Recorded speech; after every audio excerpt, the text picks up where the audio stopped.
భారత్ సామర్థ్యాన్ని చూసి కన్ను కుట్టిన పొరుగు దేశాలు కొత్త కుట్రలకు తెరలేపాయి. ఆపరేషన్ సింధూర్ వేళ భారత వైమానిక దాడులను అడ్డుకోవడంతో పాకిస్తాన్ విఫలం కావడం తెలిసిందే. ఇందుకు కారణం చైనా అందించిన గగనతల రక్షణ వ్యవస్థ విఫలం కావడమే. అదే సమయంలో రాఫెల్ యుద్ధ విమానాలు పాకిస్తాన్ చైనాలకు గుబులు పుట్టించాయి. దీంతో వివిధ దేశాల్లో రఫేల్ యుద్ధ విమానాలపై విష ప్రచారం మొదలుపెట్టింది చైనా. రఫేల్ బదులు తమ యుద్ధ విమానాలు కొనమంటూ చైనా అధికారులు ఒత్తిడి తెస్తున్నారు. ఈ ప్రచారాన్ని గుర్తించిన ఫ్రాన్స్ అధికారులు దీన్ని తిప్పికొట్టే ప్రయత్నాలు ప్రారంభించారు. భారత అమ్ముల పొద్దులో చేరి శత్రువుల గుండెల్లో దడపుట్టిస్తున్న ప్రతిష్టాత్మక రఫేల్ యుద్ధ విమానాల విషయంలో పొరుగు దేశాల కుట్రలు బయటపడ్డాయి. ఫ్రాన్స్కు చెందిన డసాల్ట్ ఏవియేషన్ కంపెనీ తయారు చేస్తున్న ఈ అత్యాధునిక పోరాట సామర్థ్య యుద్ధ విమానాలు అన్ని దేశాలను ఆకర్షిస్తున్నాయి. డసాల్ట్ ఇప్పటివరకు 533 రఫేల్ యుద్ధ విమానాలను విక్రయించింది. Bharat, Egypt, Qatar, Greece, Croatia, UAE, Serbia, Indonesia వంటి దేశాలు కొనుగోలు చేసిన జాబితాలో ఉన్నాయి. ఇలాంటి దశలో రఫేల్ యుద్ధ విమానాలపై చైనా, పాకిస్తాన్ దుష్ప్రచారం మొదలుపెట్టాయి. తమ యుద్ధ విమాన ఖ్యాతిని, విక్రయాలను దెబ్బతీసేందుకు ప్రయత్నిస్తున్నట్లు ఫ్రాన్స్ సైనిక నిఘా విభాగం అధికారులు పసిగట్టారు. ఇందుకోసం చైనా తన రాయబార కార్యాలయాలను ఉపయోగించుకుంటున్నట్లు వారు భావిస్తున్నారు. ఇప్పటివరకు ఇండోనేషియా 42 యుద్ధ విమానాలను ఫ్రాన్స్ నుంచి కొనుగోలు చేయగా మరిన్ని రఫేల్ యుద్ధ విమానాలను కొనుగోలు చేయటాన్ని పరిశీలిస్తోంది.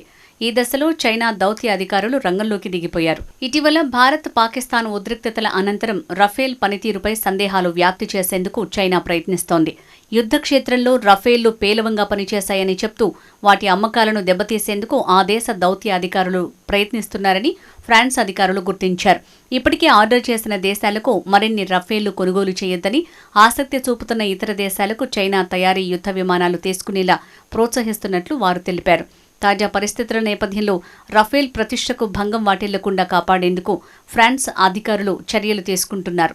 పాకిస్తాన్, దాని మిత్రదేశమైన చైనా నుంచి ఆన్లైన్లో తప్పుడు ప్రచారం జరుగుతోందని ఆరోపించారు. రఫేల్ను కొంతమంది యాదృచ్ఛికంగా లక్ష్యంగా చేసుకోలేరు.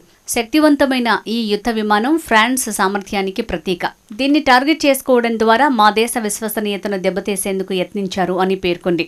ఆసియా దేశాలతో ఫ్రాన్స్ భద్రతా సంబంధాలను బలహీనపరచాలని చైనా ప్రయత్నిస్తుందేమోనని లండన్లోని రాయల్ యునైటెడ్ సర్వీసెస్ ఇన్స్టిట్యూట్కి చెందిన air power specialist Justin branch తెలిపారు.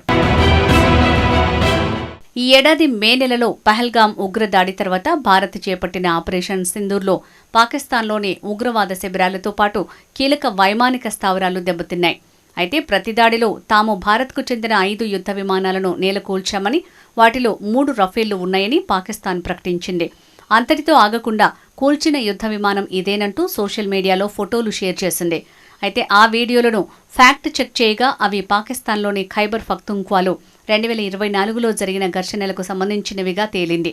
పాకిస్తాన్ షేర్ చేసిన ఫోటోలు 2021లో పంజాబ్లోని మెగా జిల్లాలో ప్రమాదవశాత్తు కూలిన IAF MiG-21 ఫైటర్ జెట్ అని బయటపడింది. ఆ దృశ్యాలను ఇప్పుడు రఫేల్ యుద్ధ విమానం కూల్చామంటూ పోస్ట్ చేస్తున్నారు. ఇవన్నీ నమ్మొద్దు అని PIB ఫ్యాక్ట్ చెక్ పోస్ట్ చేసింది. వాస్తవానికి పాకిస్తాన్ POKలపై భారత సైన్యం నిర్వహించిన వైమానిక దాడులను అడ్డుకోవడంతో పాకిస్తాన్ విఫలమైంది. ఇందుకు కారణం చైనా నుంచి దిగుమతి చేసుకున్న గగనతల రక్షణ వ్యవస్థలు పూర్తిగా విఫలమయ్యాయి. దీంతో చైనా యుద్ధ సామాగ్రి సామర్థ్యం మీద అనుమానాలు మొదలయ్యాయి. మరోవైపు పాకిస్తాన్ ప్రత్యామ్నాయంగా అమెరికా నుంచి యుద్ధ సామాగ్రిని కొనుగోలు చేసేందుకు ప్రయత్నాలు మొదలుపెట్టింది. అంతర్జాతీయంగా తమ ప్రతిష్ట దెబ్బతినడంతో చైనా అధికారులు భారత్ ఉపయోగిస్తున్న రఫేల్ యుద్ధ విమానాల మీద విష ప్రచారం మొదలుపెట్టినట్లు తెలుస్తోంది. భారత వాయుసేన దగ్గర ఇప్పటికే 36 రఫేల్ యుద్ధ విమానాలున్నాయి. వీటి విలువ 59,000 కోట్ల రూపాయలు. ఈ విమానాలను పాకిస్తాన్, చైనా సరిహద్దులకు సమీపంలోని కీలక వాయుస్థావరాలలో మోహరించారు. మరోవైపు మన నౌకాదళం కూడా 26 రఫేల్ మెరైన్ జెట్ల కొనుగోలు కోసం నిర్ణయం తీసుకుంది. వాయుసేన కోసం రఫేల్ జెట్లను కొనుగోలు చేసేటప్పుడు మన దేశం ప్రత్యేకంగా వాటిలో కొన్ని మార్పులు చేయించింది. భారత అవసరాలకు తగ్గట్టు నిర్దిష్ట ఎలక్ట్రానిక్స్ ఆయుధాలను వాటికి అమర్చేలా చూసింది. ఇప్పుడు భారత నౌకాదళ వెర్షన్కు ఆ అదనపు హంగులు కొనసాగుతాయి. Rafale 4.5 generation multirole fighter jet ద్వారా గగనతలం నుంచి గగనతలంలో లక్ష్యాలపైకి, గగనతలం నుంచి నేలపై లక్ష్యాలపై ఖచ్చితత్వంతో దాడులు చేయొచ్చు. రఫేల్ యుద్ధ విమానాల్లో దీర్ఘశ్రేణి అణ్వస్త్ర క్షిపణులను మోహరించేందుకు ఫ్రాన్స్ అనుమతించింది.